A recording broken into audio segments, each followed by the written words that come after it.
الليل على النهار تبصرة لأولي القلوب والأبصار أشهد أن لا إله إلا الله وحده لا شريك له له الملك وله الحمد يحيي ويميت وهو على كل شيء قدير وأشهد أن محمدا عبده ورسوله اللهم صل على سيدنا محمد اللهم صل على سيدنا محمد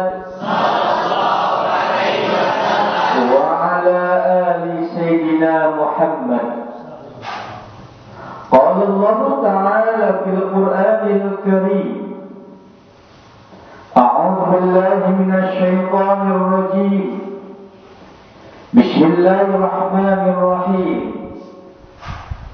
ذلك الكتاب لا ريب فيه هدى للمتقين صدق الله العظيم وصدق رسوله الكريم ونحن على ذلك من الشاهدين والشاكرين والحمد لله رب العالمين. Al-Mukarram wal Muhtaram,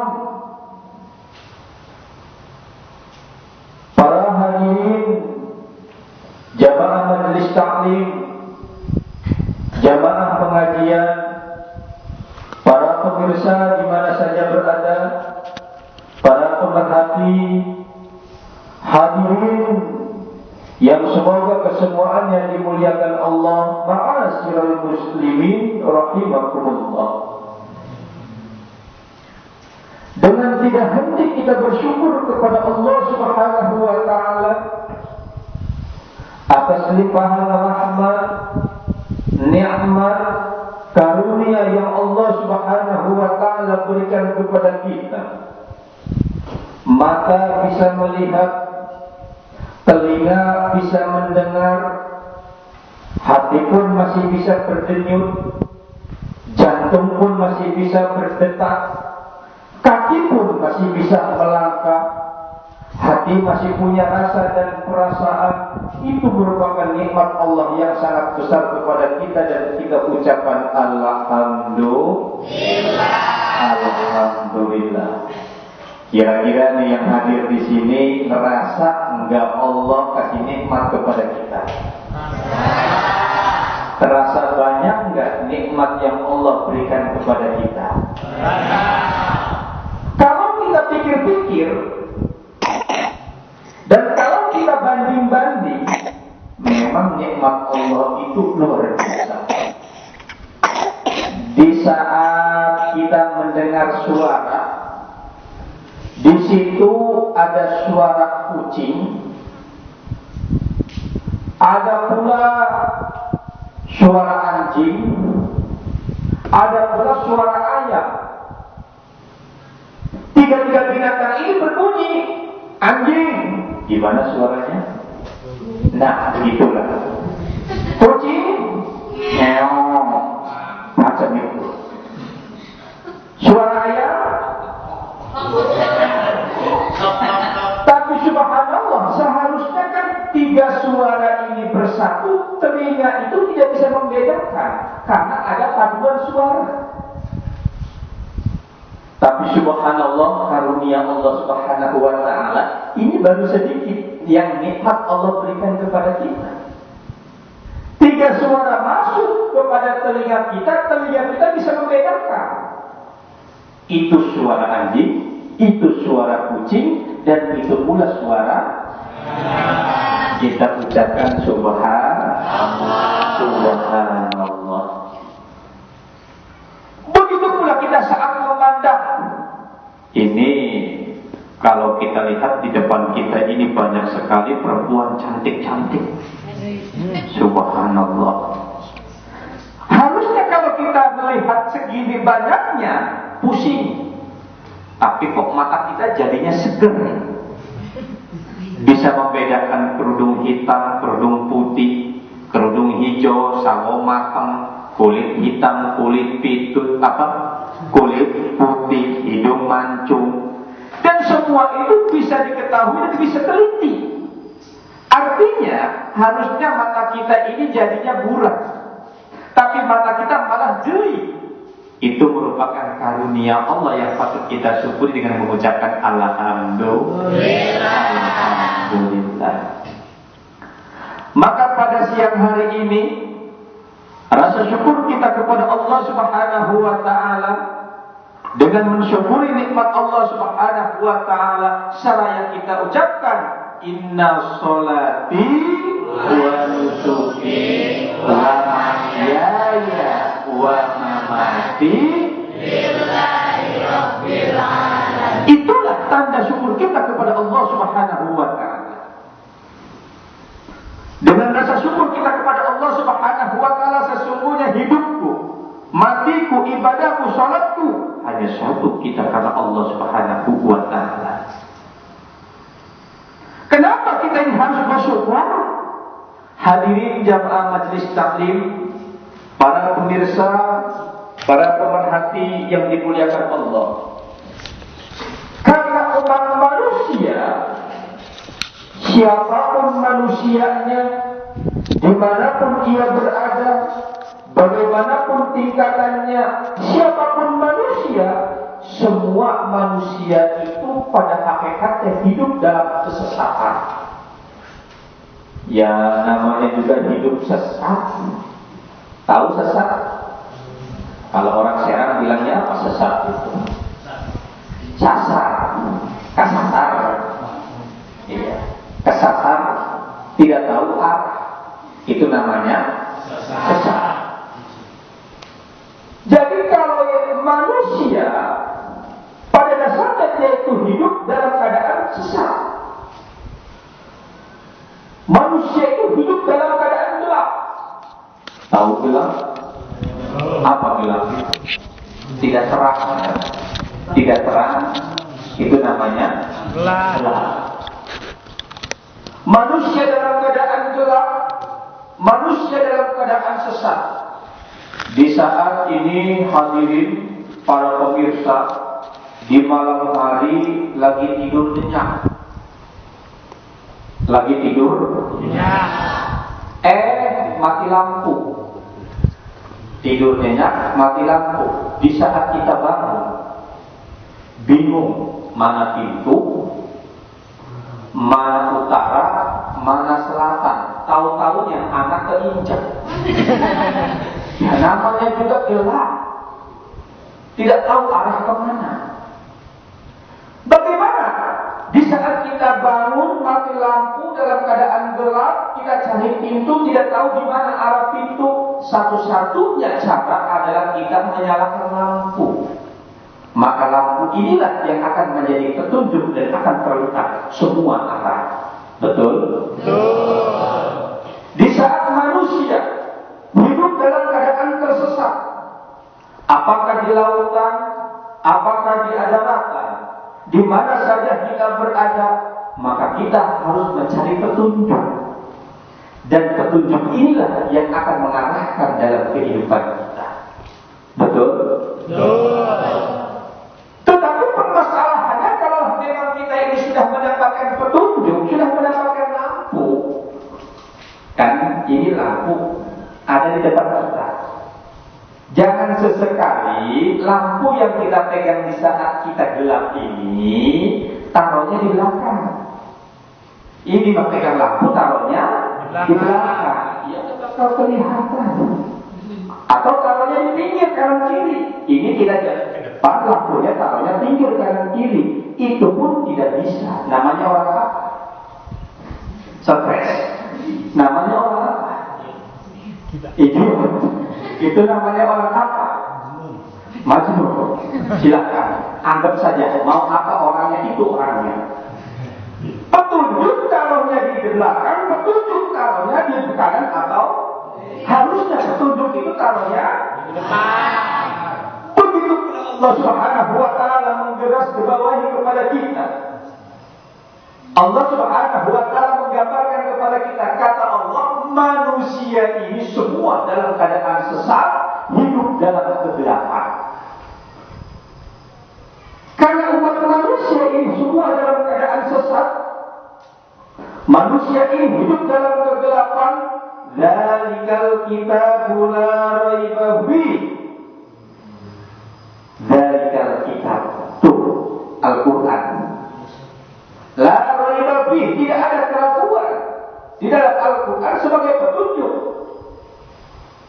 Dalam keadaan gelap menjadi terang dengan kitab Allah, dalam keadaan tersesat menjadi kompas petunjuk dalam kehidupan umat manusia dengan kitab Allah Subhanahu wa ta'ala. Hanya permasalahannya, kitab Allah ini ya harusnya itu ditaruh di depan. Ini kenapa kitab Allah yang menjadi petunjuk ini ditaruhnya di belakang, ditaruhnya di pinggir kanan dan kiri? Nah, ini permasalahannya. Nah, jadi permasalahannya kitab Allah Subhanahu wa ta'ala ini ditaruhnya di belakang, ditaruhnya di kanan dan kiri, tidak ditaruh di depan, sehingga manusia itu dalam keadaan sesat. Sekarang kita umat manusia yang sudah jelas-jelas bahwasanya Al-Quran itu merupakan petunjuk Allah Subhanahu wa ta'ala untuk menyelamatkan umat manusia yang dalam keadaan gelap. Maka kita bersyukur kepada Allah Subhanahu wa ta'ala sebagai rujukan hidup, kompas dalam kehidupan. Kita kembali kepada wahyu Allah, yakni Al-Quran. Kita kembali kepada wahyu Allah Subhanahu wa ta'ala, yakni aqwalun wa af'alun wa iqramun bihadisi Rasulullah sallallahu alaihi wasallam, yakni dengan hadis Rasulullah sallallahu alaihi wasallam. Kira-kira setuju? Setuju. Kira-kira tepat? Tepat. Sesuai? Sesuai. Alhamdulillah. Alhamdulillah.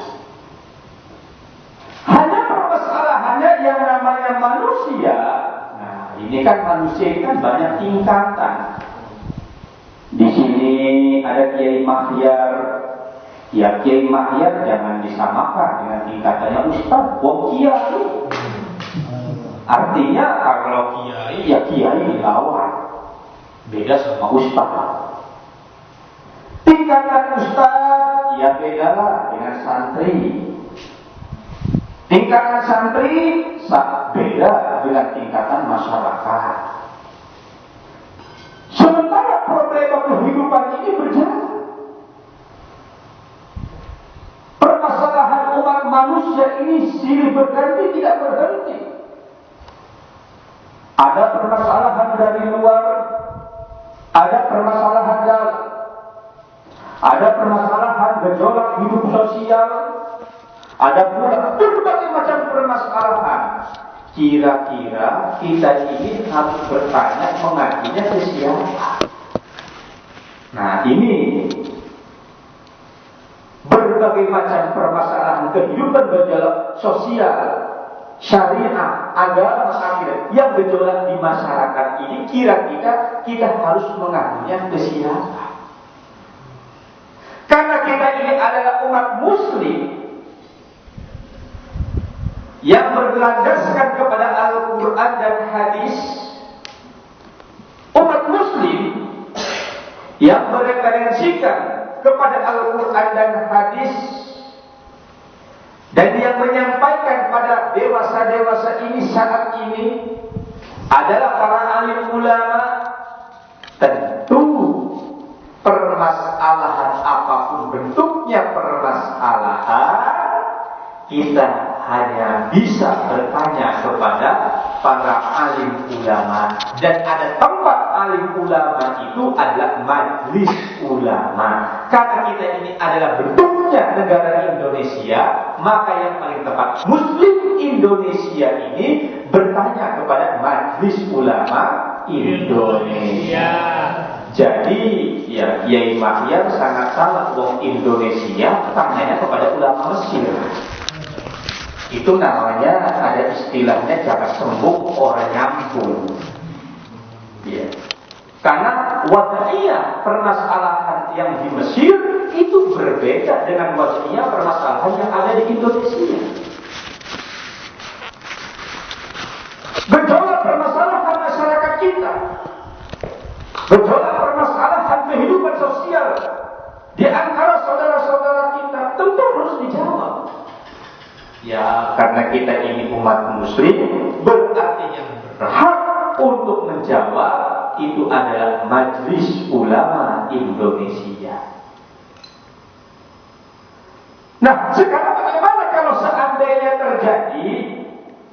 terjadi orang Islam bertanya kepada Majelis Ulama Indonesia, terus ada masyarakat lain yang syirik, ada masyarakat lain tidak terima. Loh, apa yang tidak terima? Orang anak nanya sama orang tua. Ini anak nanya sama orang tua. Negara kita, negara Indonesia ini, hadirin jamaah yang dimuliakan Allah Subhanahu wa taala, terdapat berbagai agama. Ada Buddha, ada Hindu, ada Kristen, ada Konghucu, ada pula agama lain. Nah, di saat umatnya bertanya kepada agama-agama yang telah disebutkan tadi itu, ya orang Islam diam-diam saja. Orang Kristen tanya sama pendeta, pendeta kasih fatwa terhadap umatnya, ya kita biasa-biasa saja. Ya negara pun biasa-biasa saja. Orang anak nanya sama orang tuanya. Tapi kenapa saat umat Islam bertanya sama bapaknya, sama orang tuanya, Majelis Ulama Indonesia, kok negara ribut?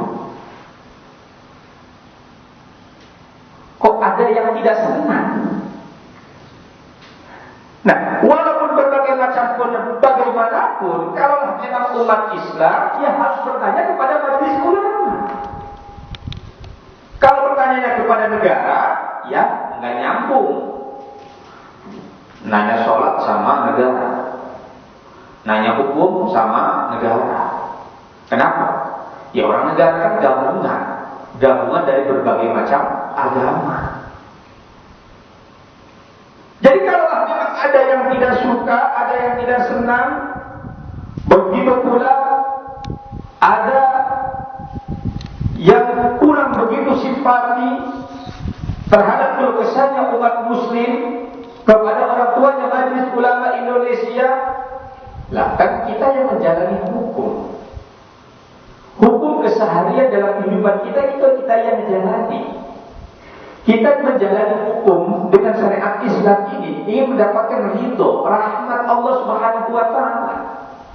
Kita ini ingin masuk surga, ingin menjadi hamba yang tergolong yang bertakwa kepada Allah Subhanahu wa taala.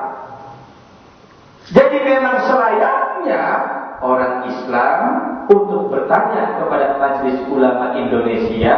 Begitu pula Majelis Ulama Indonesia sudah seharusnya untuk menyampaikan kebenaran-kebenaran sesuai dengan ayat, hadis, sunnah Rasulullah Sallallahu Alaihi Wasallam. Bagaimana kaitannya dengan negara? Negara kita ini negara yang mengatur keagamaan. Di dalamnya berbagai macam agama. Negara yang mengatur sosial.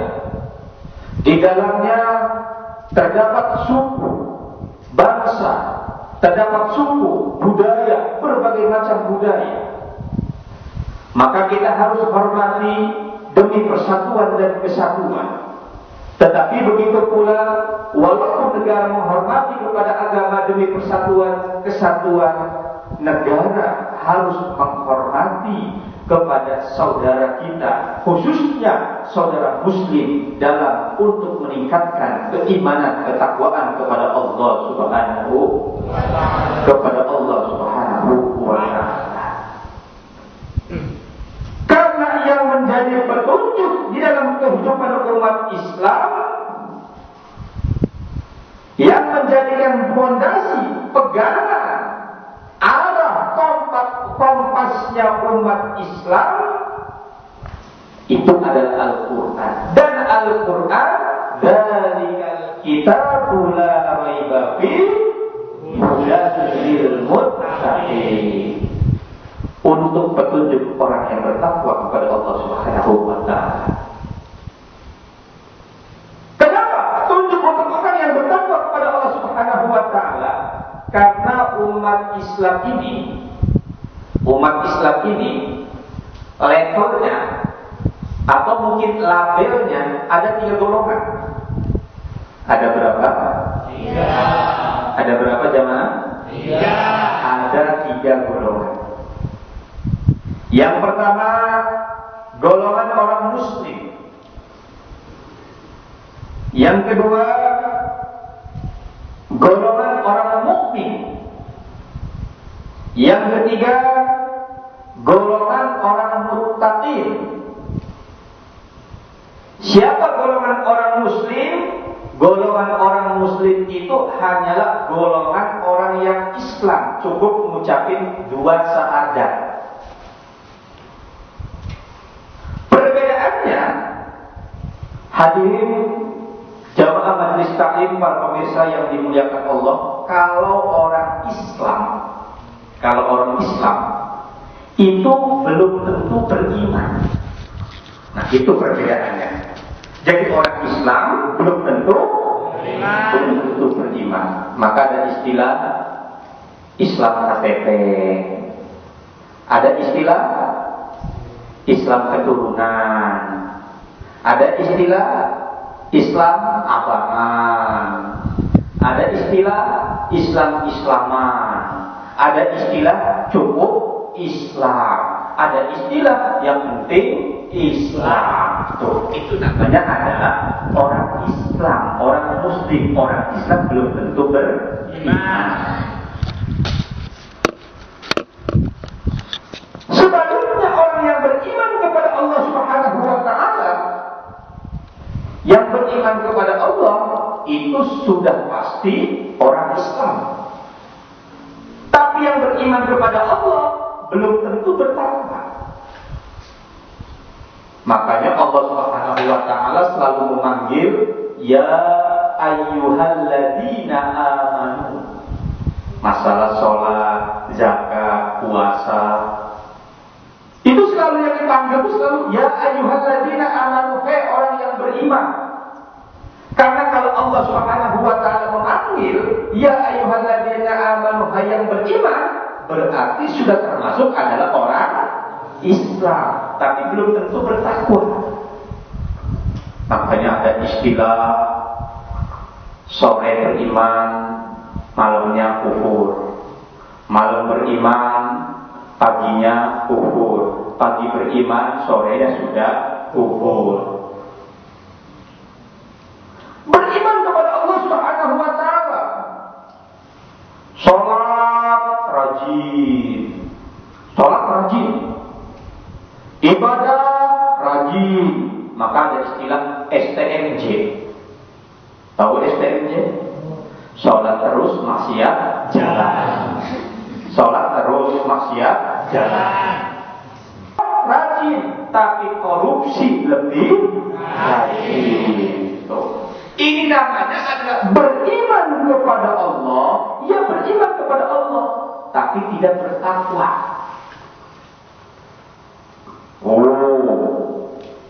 Kemarin rame-rame pergi umroh, pakai jubah, nangis di hadapan Ka'bah, sujud di makam Ibrahim, luar biasa.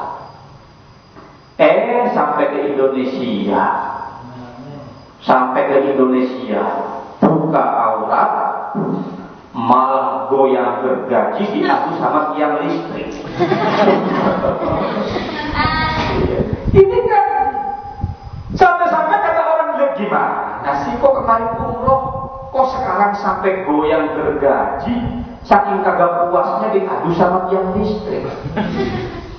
Ini yang dimaksud beriman kepada Allah, dia orang Islam tapi tidak bertakwa. Kalau kita lihat Saudara-saudara muslim kita sedekah, janji kebaikan, mengumrohkan sampai umroh diungkit-ungkit, memberangkatkan haji diungkit-ungkit. Begitu pula membangun masjid, walaupun itu membangun masjidnya uang negara, diomong-omong. Kalau kita perhatikan, subhanallah, masjid dibangun, jamaah diumrohkan, maksiatnya jalan terus, maksiatnya nggak berhenti. Nah, begitu pula anak perempuan. Ini hari-hari apa? Hari Minggu. Semalam lagi apa? Tahun baru. Seninnya jilbabnya itu sampai pantat. Ya. Hari Jumat jilbabnya mulai ke atas. Begitu hari Minggu jilbabnya hilang. Ya, orang pakai jilbab bagaimana hari? Ya, bagaimana hari? Nah, ini kan kalau dipikir-pikir, hadirin yang dimuliakan Allah Subhanahu wa taala, kenapa hal ini terjadi? Betul dia itu orang Islam, betul dia itu beriman, tapi tidak bertakwa. Bagaimana orang yang beriman tetapi tidak bertakwa? Biasanya orang beriman tidak bertakwa itu Allah selalu dijadikan buat nagih hutang. Allah selalu dijadikan buat nagih hutang. Di saat dia mau hutang, kagak pernah ingat sama Allah. Iya. Dia cari duit, kagak ingat sama Allah. Malah sebaliknya, di saat utangnya enggak kebayar, ditagih sama orang, langsung ambil air wudu, dia sholat duha, minta kepada Allah, Allah suruh bayar utang. Ini adalah tanda-tanda orang beriman tidak bertakwa. Orang beriman tidak bertakwa. Doa, ya Allah hanya buat bayar. Orang beriman tidak bertakwa itu biasanya kalau berdoa itu serba maksa.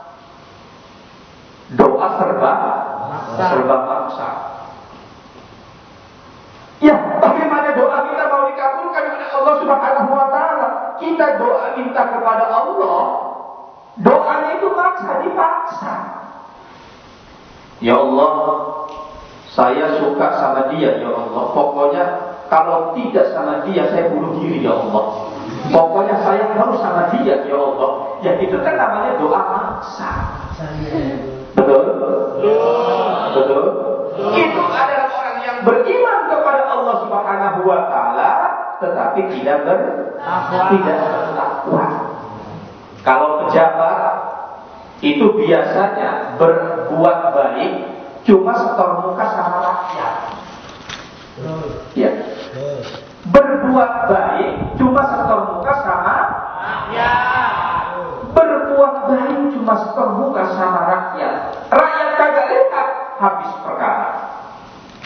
Korupsi dia embat, maksiat dia sikat.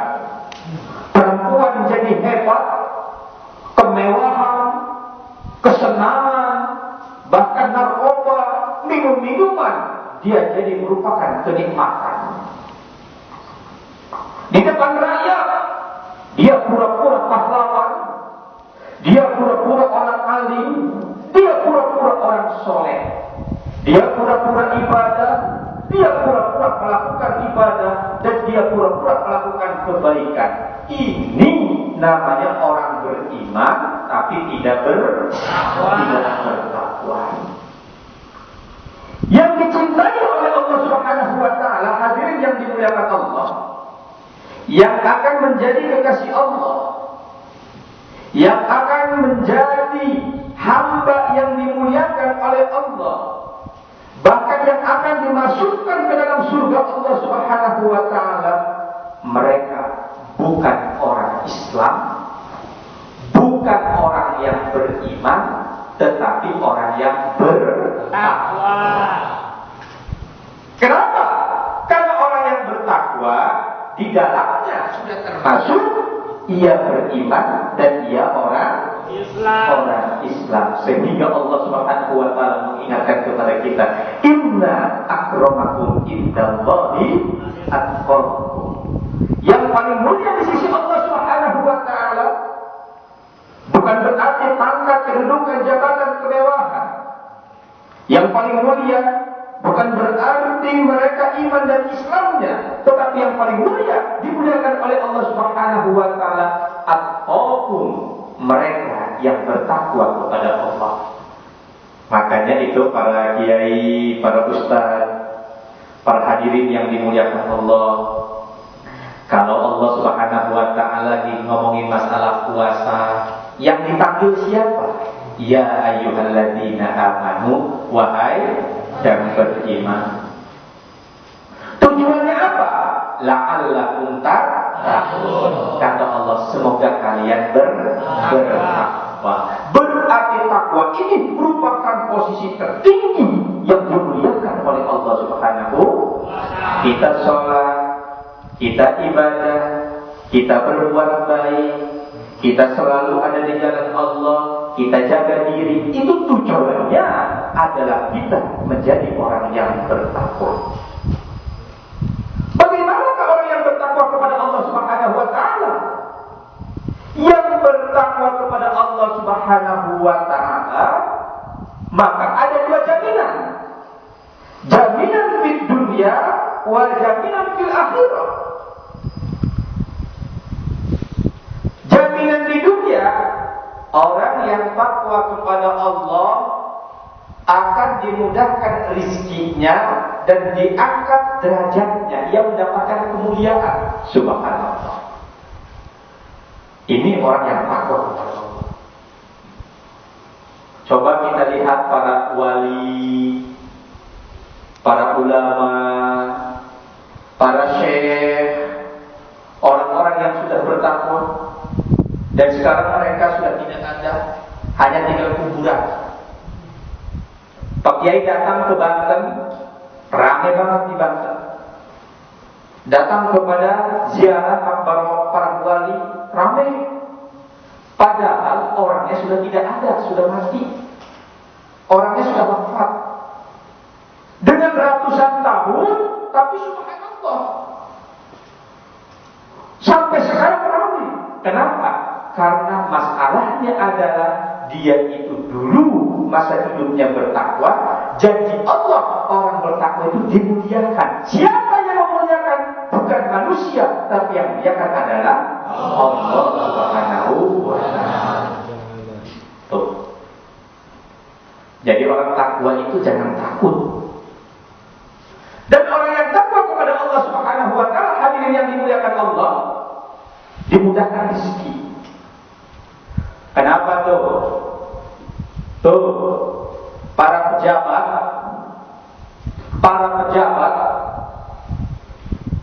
berlomba-lomba korupsi. Ini berita ini kayak tidak sepi dari berita korupsi. Kenapa? Karena para pejabat itu hatinya penuh dengan ketakutan. Bukan takut kepada Allah, tapi takutnya adalah kepada dunia. Karena dia itu tidak bertakwa, para pejabat tidak bertakwa, takutnya kepada dunia bukan takutnya kepada Allah. Makin banyak duit yang ia dapatkan, makin banyak pula kesusahan yang ia dapatkan. Ujung-ujungnya hampir para pejabat berakhir di jeruji besi. Kenapa? Karena dia tidak bertakwa kepada Allah Subhanahu wa taala. Maka kita selaku muslim yang beriman, kita perlu petunjuk hidup. Petunjuk hidup kita adalah Al-Quran. Apabila kita tidak tahu, maka sepantasnya kita bertanya kepada Majelis Ulama Indonesia. Maka Majelis Ulama Indonesia seharusnya untuk menjawab permasalahan umat, karena itu adalah anak dari Majelis Ulama Indonesia. Dan negara tidak mesti ikut campur kepada fatwa Majelis Ulama Indonesia. Kalau seandainya negara takut terhadap apa yang disampaikan kebenaran Majelis Ulama Indonesia, berarti ada apa dengan negara kita? Semoga dimuliakan oleh Allah Subhanahu wa taala. Semoga kita mendapat rahmat dan hidayah Allah Subhanahu wa taala. Dan mari kita berdoa, dengan doa ini kita mendapatkan kemuliaan fid wa dunya wal akhirah. Allahumma shalli ala sayyidina Muhammad wa ala ali sayyidina Muhammad. Irhamna innaka antal arhamur rahimin. Rabbana ya Rabbana zalamna anfusana fa illam taghfir lana lanakunanna minal khasirin. Ya Allah, kepadamu kami meminta, kepadamu kami kembali, kepadamu kami memohon. Ya Allah, tetapkanlah iman dan Islam kami. Ya Allah, jangan kau goyahkan iman kami dengan menuhankan kepada yang lain. Ya Allah, Engkau Tuhan kami. Ya Allah, Engkau tempat mengadu kami. Ya Allah, Engkau tempat kembali kami. Jadikanlah kami semua hamba yang mulia. Kuatkan untuk ibadah, kuatkan untuk mengaji, dan matikan kami dengan husnul khatimah. Rabbana la tuzigh qulubana ba'da idh hadaitana wa hab lana min ladunka rahmah innaka antal wahhab. Rabbana atina fid dunya hasanah wa fil akhirati hasanah wa qina adzabannar walhamdulillahi rabbil alamin. Akhirul kalam, assalamualaikum warahmatullahi wabarakatuh. Waalaikumsalam warahmatullahi wabarakatuh.